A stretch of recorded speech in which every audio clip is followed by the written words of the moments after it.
Hi, everybody. This is Drew Tomlin from the Association for Middle Level Education, and I'm joined today on this Google Hangout by Marie Wintz, and she is an 8th grade English and reading teacher at Central Middle School in Baton Rouge, Louisiana, and we're so excited to be talking with her today about this great article that she wrote, a very thought-provoking one called New Teacher on the Block, How to Transition into a New School. So most often we think about transition in terms of students and what they need to experience to have a successful transition, but gosh, this is really something to think about as teachers transitioning to a new school. She offers 5 tips, but we wanted to talk a little bit more about it. But so thank you so much, Marie, for being here today.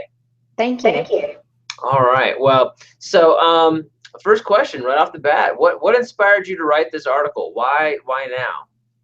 Well, after teaching in the same school for 10 years, I decided to change schools and districts to move closer to home.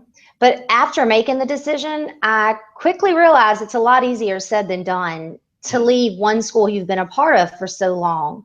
Over the summer, I began to realize all the new and exciting changes that I was facing, as well as the overwhelming sense of being lost. Even though I've been in the teaching profession for over 15 years, I still felt like a new teacher. So writing the article was an opportunity for me to try to think through all that was ahead of me. I thought about sharing my personal reflections, and maybe that would be able to help others, whether they're new teachers or veteran teachers, maybe overcome some of the same obstacles that are common for teachers in general. Awesome, awesome. And like you said, it's something that new as well as veteran teachers need to think about when they make this transition. So, great topic. Um, one of the key R's that you mentioned is to reflect and reinvent yourself when transitioning to a new school. Why is it so important for teachers to wrestle with and if necessary, change their identity? How does it benefit them personally and professionally? Well, when you decide to take a position within a new school, teachers need to realize they're the new person, no matter how long they've been teaching. You're going to be a stranger to all of the teachers there. They don't know who you are, what experiences you've come in with, what you've accomplished, what your goals are, or even why you chose to move to their school. So you have to be willing to adapt to their culture. You have to prove your intentions and kind of observe how things work. You have to reflect on what they do and what their practices, routines, and procedures are, and how they're similar and different from what you're used to, and be able to change and meet and hopefully exceed their expectations of you. You have to prove yourself over again, and you have to prove that you're a talented professional, but you have to do it in a non-threatening way. Hmm. Gosh, that's a delicate balance to do. I mean, how do you go into a new school and show that you are worth something and that you've got something to offer, but not to do it in a way that's going to put people off? I think that's a really difficult challenge. So, you provide such great advice and such helpful hints about things to do in the article, things that teachers should keep in mind. So, on the other side of that coin, and not to be a negative, but sometimes we think we need to think about it in that way too. Is there a behavior that teachers should avoid when transitioning to a new school? A total don't do this type of thing. And this was a very personal question for me and a very challenging question, um, because I have been teaching for so long. But teachers really need to avoid coming across as overly confident in their position, especially since middle school is departmentalized by subject area. Mm. Even though confidence in the subject matter is essential, teachers can come across as arrogant because they're proud of what they've accomplished, but that's not the first impression that you want to show your colleagues. So I think that it's better to take a back seat, observe, absorb what's going on, watch what practices are in place before introducing any new ideas. So it's better for them to just sit back and watch before offering. Teachers love new ideas, especially when they're well planned out, but you don't want people to think you're the know-it-all and that your way is the best way. There will be times when you have to concede and follow the lead of the teachers or plans that are already in place, which some veteran teachers or even new teachers may struggle with. Is there and this may be a case-by-case basis, but in your experience, is there a timeline where somebody needs to be in that back seat for a certain amount of time, and then, then there's a certain, like, is it a year or is it half a year where, someone needs to take a back seat, like you said, and then can go forward? It's kind of a case by case. I don't think a whole school year, by no means, because if there's something that's not in place that you see could be made better, you will eventually have to voice your opinion or voice your thoughts on it, but you've got to be able to back up what you voice. You can't just offer a suggestion with no research proven information.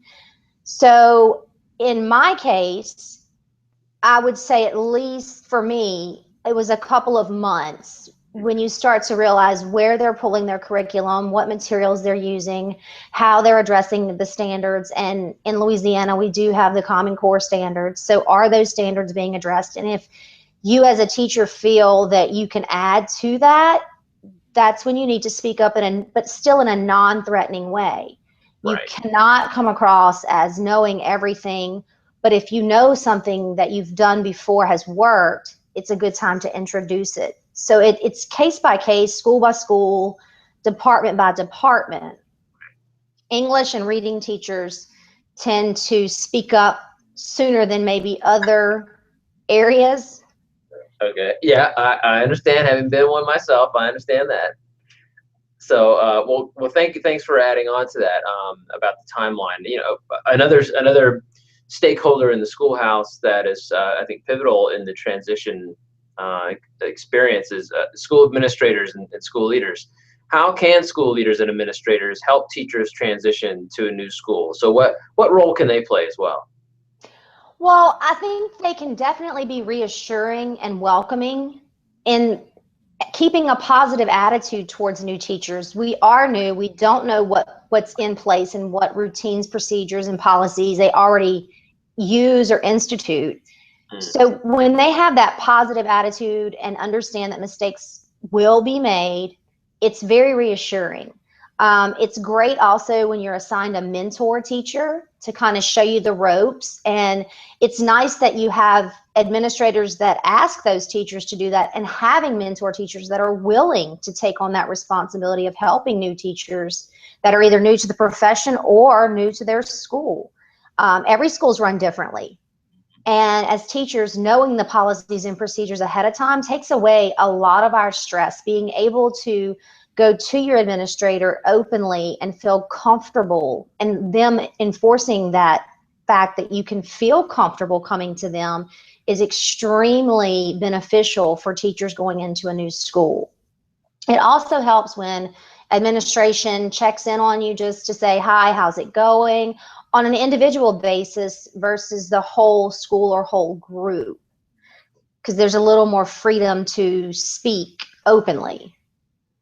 Exactly, guys. So yes, it's about not just the induction or onboarding of a new person, but then checking in. It's got to be a sustained conversation, a sustained relationship throughout the year. That's important.